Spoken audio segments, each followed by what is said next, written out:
आप अभी इस वीडियो को देख रहे हैं। शायद आपने कभी लोहागढ़ फोर्ट का एक ट्रैवल व्लॉग देखा होगा। शायद किसी ने आपको व्हाट्सएप पर मस्ट विजिट नियर पुणे वाली रील फॉरवर्ड की होगी। शायद आपने खुद सोचा होगा मॉनसून में जाना चाहिए एक बार। यही सोच थी सिया की भी, लेकिन सिया ने इस फोर्ट को देखा था एक अलग नजरिए से। उसने YouTube पर यह जगह ढूंढी थी। उसने यहाँ की हर दीवार, हर एज, हर गहराई को स्टडी किया था और उसने एक काम किया था जो शायद आप या मैं सोच भी नहीं सकते। उसने ये डिसाइड किया था कि यह फोर्ट एक आदमी की आखिरी जगह होगी। 26 साल का केतन विशाल अग्रवाल, पुणे का एक यंग रियल एस्टेट डायरेक्टर। जिंदगी ठीक चल रही थी, बिजनेस था, फैमिली थी और एक फियांसे थी जिसे वो दिल से प्यार करता था। उस दिन 18 जून वो अपनी फियांसे सिया के साथ लोहागढ़ फोर्ट ट्रैक पर गया था। सब कुछ नॉर्मल था, कपल खुश था और फिर केतन 400 फीट नीचे गिर गया। पुलिस को कॉल आई, रिपोर्ट दर्ज हुई और सिया ने रोते हुए बताया वो फिसल गए गलती से और मैं देखती रह गई। मैं उन्हें बचाना चाहती थी। केस क्लोज होने वाला था, एक्सीडेंटल डेथ। लेकिन एक चीज थी जो इन्वेस्टिगेटर्स को खटकी और उस एक चीज ने इस पूरी कहानी को पलट के रख दिया। रुकिए, ये कहानी अभी शुरू हुई है। Welcome to the video. My name is Upamanyu और ये है तलाशी द क्राइम हंट, जहां हम उन सच्चाइयों को ढूंढते हैं जो सरफेस के नीचे दबी होती हैं। आज की कहानी है एक फोर्ट की, एक कपल की और एक साजिश की। और सबसे डरावनी बात, ये साजिश किसी प्रोफेशनल क्रिमिनल ने नहीं रची थी। ये साजिश रची थी एक 21 साल की लड़की ने। वो जगह जो आपने ट्रैवल व्लॉग्स में देखी है या फिर आप उस जगह घूमे भी होंगे, वो जगह के लिए चूज की गई थी। आज हम उस हर सवाल का जवाब ढूंढेंगे जो मीडिया ने नहीं पूछा। तो बने रहिए। Let's talk about Ketan Agarwal murder case.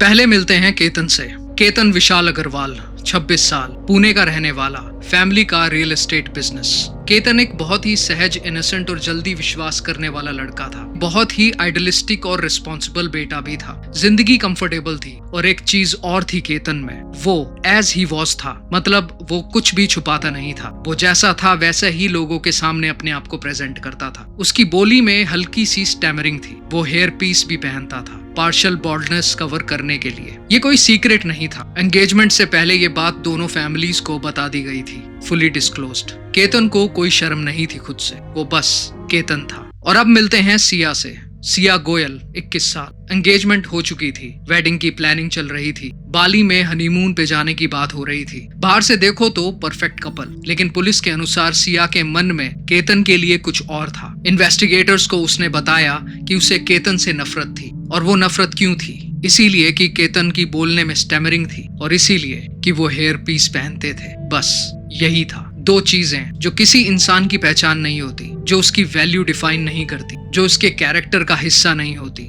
लेकिन इन्हीं दो चीजों ने सिया के मन में केतन की एक ऐसी इमेज बना दी जिसे वो अपनी जिंदगी से बाहर करना चाहती थी, परमानेंटली। मैं यहाँ एक सेकंड रुकना चाहता हूँ। केतन अग्रवाल कोई केस फाइल नहीं है, कोई कैरेक्टर नहीं है। वो एक रियल इंसान था जिसे शायद अपनी स्टैमरिंग की वजह से जिंदगी में कुछ मोमेंट्स में हेजिटेशन फील हुई होगी, जिसने शायद अपनी बॉल्डनेस को लेकर मन में कुछ इनसिक्योरिटी कैरी की होगी और उसने सिया पर ट्रस्ट किया, जो उसे उन्हीं चीजों के लिए जज कर रही थी, चुपचाप। कुछ लोग आपकी कमजोरियों को समझते हैं और कुछ लोग उन्हीं कमजोरियों को वेपन बना लेते हैं। केतन को बस दोनों में फर्क करने का मौका नहीं मिला। और अब मिलते हैं उस तीसरे इंसान से जिसके बिना ये कहानी कंप्लीट नहीं होती। चेतन बाबूलाल चौधरी, 22 साल, पुणे के कोंडावा का रहने वाला, BBA की पढ़ाई कर रहा था। घर पर फैमिली का होलसेल और रिटेल ग्रोसरी बिजनेस था, गुलटेकेडी मार्केट यार्ड में। नाम था धनश्री ट्रेडर्स। बाहर से देखो तो एक ordinary young man, family business में हाथ बटाता हुआ। लेकिन सिया से उसकी मुलाकात कैसे हुई? वो कॉलेज फ्रेंड्स नहीं थे, कोई कॉमन सोशल सर्कल भी नहीं था। चेतन सिया के बड़े भाई साहिल गोयल के साथ रेगुलर क्रिकेट खेलता था, market yard friends cricket league में। और फिर लेट 2024 में एक दिवाली पार्टी हुई। वहां चेतन और सिया पहली बार प्रॉपरली मिले और वहीं से एक सीक्रेट रिलेशनशिप शुरू हुई जो केतन को कभी पता नहीं चली। लेकिन एक इंसान को पता थी ये बात, साहिल को, सिया के अपने बड़े भाई को। उसने क्या किया ये जानकर मैं वो आपको बताऊंगा, लेकिन थोड़ी देर में, क्योंकि साहिल का जवाब इस केस का एक और अनकंफर्टेबल चैप्टर है। 18 जून 2025 महाराष्ट्र में मॉनसून दस्तक दे चुका था। लोहागढ़ फोर्ट पुणे से करीब 52 किलोमीटर दूर, एक historic Maratha fort. Thousands of trekkers हर मॉनसून यहाँ आते हैं। इंस्टाग्राम रील्स बनाई जाती हैं, ट्रैवल व्लॉग्स बनाए जाते हैं, ड्रोन शॉट्स लिए जाते हैं। ये जगह खूबसूरत है और उस दिन केतन और सिया वहां पहुंचे और ट्रैकिंग शुरू हुई। लेकिन पुलिस के अनुसार केतन और सिया अकेले नहीं थे। सीसीटीवी फुटेज में एक और शख्स दिखता है, कपल से करीब 20 से 30 फीट पीछे, साइलेंटली फॉलो करता हुआ। लेकिन उस शख्स ने कुछ ऐसा पहना था जो इन्वेस्टिगेटर्स की नजर में आ गया। 33 डिग्री सेल्सियस की गर्मी में एक हैवी विंटर हुडी, फेस के ऊपर तक खिंची हुई, साथ में लार्ज हेडफोन्स। जून का महीना, महाराष्ट्र की चिलचिलाती धूप, और ये शख्स जैसे किसी हिल स्टेशन पर जा रहा हो। लेकिन ये डिटेल अभी इन्वेस्टिगेटर्स की नजर में नहीं थी। अभी तो बस एक फॉल हुई थी। फोर्ट के सबसे ऊंचे हिस्से पर, जहां गॉर्ज था, जहां सिर्फ नीचे पत्थर थे, केतन अग्रवाल की बॉडी मिली 400 फीट नीचे। सिया का बयान था, वो फिसल गए गलती से, मैं देखती रह गई। केस रजिस्टर हुआ एक्सीडेंटल डेथ। लेकिन कुछ था जो सही नहीं लग रहा था और इन्वेस्टिगेटर्स ने थोड़ा और खोदने का फैसला किया। और जब उन्होंने खोदा तो जो मिला वो ये केस नहीं था, ये केसेस थे, प्लूरल, क्योंकि 18 जून पहली बार नहीं था तो कितनी बार, और उससे पहले क्या हुआ था, आइए बात करते हैं। यहाँ एक इम्पॉर्टेंट रियलिटी है। माउंटेन्स पर एक्सीडेंट होते हैं, मॉनसून में रॉक्स स्लिपरी होते हैं, ये अनयूजुअल नहीं है। इसीलिए शुरुआत में पुलिस ने एक्सीडेंटल डेथ माना। यहाँ कोई फेलियर नहीं था, ये स्टैंडर्ड प्रोसीजर था। लेकिन जैसे जैसे इन्वेस्टिगेटर्स ने डीपर जाना शुरू किया, कुछ चीजें फिट नहीं हो रही थी। पहली बात, वो एग्जैक्ट स्पॉट जहां केतन गिरे, वहां तक पहुंचने की कोई ऑब्वियस रीजन नहीं थी। फोर्ट का मेन ट्रैकिंग पाथ उस एज से काफी दूर है। टूरिस्ट यहाँ नॉर्मली नहीं जाते, तो वो वहां क्यों थे? दूसरी बात, सिया का बिहेवियर। ग्रीफ रियल होता है, रॉ, अनकंट्रोल्ड। इन्वेस्टिगेटर्स को कुछ अलग लगा, कुछ रिहर्स्ड, कुछ अनरियलिस्टिक। तीसरी बात, फोन एक्टिविटी उस दिन की और उससे पहले के दिनों की। और फिर इन्वेस्टिगेटर्स ने वो किया जो आज के दौर में हर डिजिटल क्राइम की सबसे बड़ी चाबी है। उन्होंने सिया के डिवाइसेस उठाए और जो मिला उसने इस केस को हमेशा के लिए बदल के रख दिया। डिवाइसेस में क्या मिला? और चेतन ने उस दिन एक ऐसी हरकत की थी जिससे उस पर शक और ज्यादा मजबूत हो जाता है। 17 जून, केतन को पता नहीं था कि अगले दिन उसके साथ क्या होने वाला है, लेकिन सिया और चेतन चौधरी, उन्हें पता था। उस रात से ठीक 24 घंटे पहले सीसीटीवी फुटेज कैप्चर करती है दोनों को। वो मिल रहे थे third wave cafe, Kondhwa, Pune, करीब 1 घंटा। और उस 1 घंटे में डिजिटल फोरेंसिक्स के अनुसार उन्होंने यूट्यूब पर लोहागढ़ फोर्ट के वीडियोस देखे। फोर्ट का लेआउट, गॉर्ज की एग्जैक्ट लोकेशन, वो एंगल, वो एज, सब कुछ। अब जरा सोचिए, एक कैफे, नॉर्मल सराउंडिंग्स, शायद कॉफी भी रही होगी, और 2 लोग यूट्यूब पर एक जगह ढूंढ रहे थे जहां से एक इंसान को धकेला जा सके। आप जिस प्लेटफॉर्म पर यह वीडियो देख रहे हैं, उसी प्लेटफॉर्म पर यह प्लान फाइनलाइज हुआ था। वही वीडियोस जो किसी ट्रैवल व्लॉगर ने खुशी से बनाए होंगे, वही व्यूज जो मोनेटाइजेशन के लिए काउंट होते हैं, वही कंटेंट जो आप वीकेंड प्लानिंग के लिए देखते हैं। पुलिस के अनुसार सिया ने उसे एक मर्डर वेपन की तरह यूज किया। लोहागढ़ एक सीनिक फोर्ट नहीं रहा, वो एक केयरफुली रिसर्च्ड क्राइम सीन बन चुका था। और ये रिसर्च सिर्फ उस रात शुरू नहीं हुई थी। इन्वेस्टिगेटर्स के अनुसार सिया ने उससे पहले भी लोहागढ़ फोर्ट के यूट्यूब वीडियोस देखे थे। उसने फोर्ट की ज्योग्राफी स्टडी की थी, गॉर्ज की हाइट नोट की थी, और यहाँ डिटेल्स चेतन चौधरी के साथ शेयर की गई थी। और उसके साथ एक और सर्च थी सिया की गूगल सर्च हिस्ट्री में, how to make a murder look like an accident. ये सर्च केतन की डेथ से कुछ पहले की थी। ये इम्पल्सिव क्राइम नहीं था, ये प्लान्ड था, ये रिसर्च था, ये प्रैक्टिस्ड था। और प्रैक्टिस्ड, ये वर्ड मैंने डिलिबरेटली यूज किया है यहाँ पर, क्योंकि पुलिस के अनुसार 18 जून पहली बार नहीं हुआ था। इससे पहले भी सिया केतन को उसी फोर्ट पर ले जा चुकी थी। 31 मई को प्लान था एक स्नेक स्केयर क्रिएट करने का, केतन को एज के पास पैनिक में पुश करने का। प्लान फेल हो जाता है। फिर एक और अटेम्प्ट 14 जून के आसपास, सेम फोर्ट, सेम प्लान, लेकिन फिर से फेल हो जाता है। और जून 18, तीसरी बार वो प्लान फाइनली सक्सीड होता है। आप जो सोच रहे थे कि ये क्राइम है, ये एक्चुअली किसी की 3rd अटेम्प्ट थी। केतन उस फोर्ट पर पहले भी गया था, उसे नहीं पता था कि वो पहले 2 बार बच चुका था। और इंटेरोगेशन में जब इन्वेस्टिगेटर्स ने सिया से पूछा कि तुमने शादी के लिए मना क्यों नहीं किया, तुमने क्यों नहीं बताया अपनी फैमिली को कि तुम्हारा किसी और के साथ अफेयर है, तो इस पर जो जवाब आया वो इस पूरे केस की सबसे चिलिंग लाइन है। पुलिस के अनुसार सिया ने कन्फेस किया कि एंगेजमेंट तोड़ना, अपने पेरेंट्स को फेस करना, फैमिली की रेपुटेशन को डिसऑनर करना, ये सब उसे केतन को मारने से ज्यादा मुश्किल लगा। उसने एलिजिडली ये डिसाइड किया किल करना आसान था। एक इंसान की जिंदगी एक फैमिली की इज्जत के डर से कम वैल्यूएबल हो गई। ये सिर्फ एक मर्डर केस नहीं है, ये एक डीपली ब्रोकन माइंडसेट की कहानी है। अब बात करते हैं कुछ एविडेंसेस की, बिना कॉम्प्लिकेटेड हुए एक एक करके।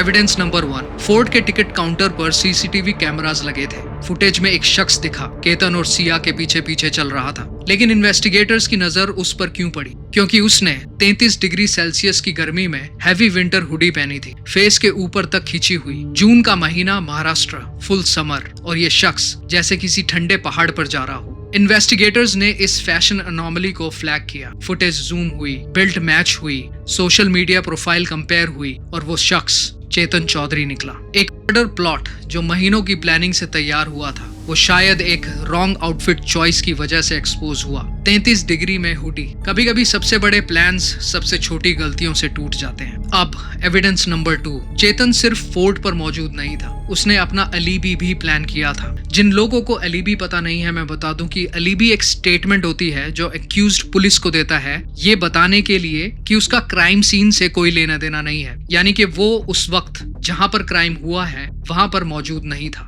18 जून की सुबह चेतन ने अपना पर्सनल मोबाइल फोन अपनी ग्रोसरी शॉप पर छोड़ दिया और उसने वर्कर्स को क्लियरली इंस्ट्रक्ट किया कि अगर कोई कॉल करे तो उठाना और कहना कि मैं यही हूँ। फोन पुणे में, वर्कर्स पुणे में, एंड ऑफिशियली चेतन भी पुणे में, लेकिन असल में चेतन लोहागढ़ फोर्ट पर था। लेकिन यहाँ चेतन ने एक और मूव किया। वो अपने साथ एक एम्प्लॉय का फोन ले गया ताकि उसका खुद का नंबर ट्रेस ना हो, और उस फोन का इंटरनेट कनेक्शन उसने बंद कर दिया। सुबह 7 बजे से शाम 5:40 तक पूरे 640 मिनट एग्जैक्टली पूरी तरह digital silence, no location data, no pings, no activity, nothing. लेकिन इन्वेस्टिगेटर्स के लिए यही 640 मिनट का साइलेंस सबसे लाउड सिग्नल बन गया। आज के दौर में कोई भी फोन 640 मिनट तक इंटरनेट के बिना नहीं रहता, ना नॉर्मली ना एक्सीडेंटली। ये साइलेंस, ये प्रिसाइजली टाइम्ड ब्लैकआउट, यही वो अनोमली थी जिसने इन्वेस्टिगेटर्स को फ्लैग करने पर मजबूर किया। चेतन चौधरी ने डिजिटल फुटप्रिंट मिटाने की कोशिश की, लेकिन उस कोशिश का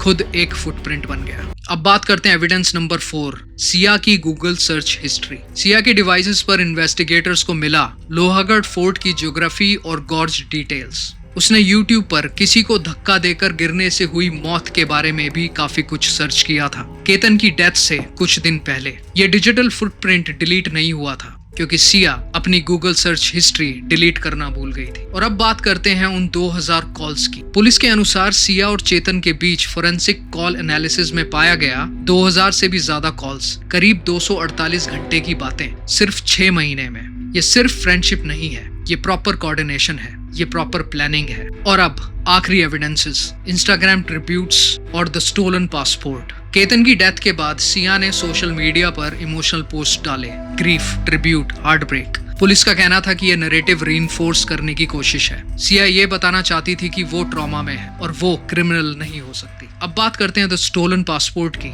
इस डिटेल को काफी लोगों ने मिस कर दिया। केतन की डेथ से पहले दोनों की बाली ट्रिप प्लान थी, पोस्ट एंगेजमेंट सेलिब्रेशन के लिए। इन्वेस्टिगेटर्स के अनुसार सिया ने केतन का पासपोर्ट चुरा लिया था ताकि ट्रिप कैंसिल हो जाए, ताकि लोहागढ़ प्लान डिस्टर्ब ना हो। ये एक साइलेंट मूव था, एक इनविजिबल फर्स्ट स्टेप। जब आप ये सुनते हैं तो रियलाइज होता है ये क्राइम जून 18 को शुरू नहीं हुआ था, ये बहुत पहले शुरू हो चुका था, शायद एक पासपोर्ट के गायब होने के साथ। केतन की डेथ के कुछ ही दिनों में डिजिटल और फिजिकल एविडेंस के आधार पर सिया गोयल और चेतन चौधरी दोनों को अरेस्ट किया गया। और यहाँ वो मोमेंट आया जो हमेशा आता है, जब दो लोग मिलकर क्राइम करते हैं और पकड़े जाते हैं तो ब्लेम गेम शुरू हो जाता है। पहले सिया ने चेतन पर ब्लेम डाला, फिर चेतन ने सिया पर, और बाद में सिया ने यह कन्फेस किया कि साजिश उसी की थी, वो मास्टरमाइंड थी। और अब वो मोमेंट जिसका मैंने पहले जिक्र किया था, साहिल गोयल, सिया का बड़ा भाई, वही साहिल जो चेतन के साथ क्रिकेट खेलता था, जिसकी वजह से ये दोनों मिले थे।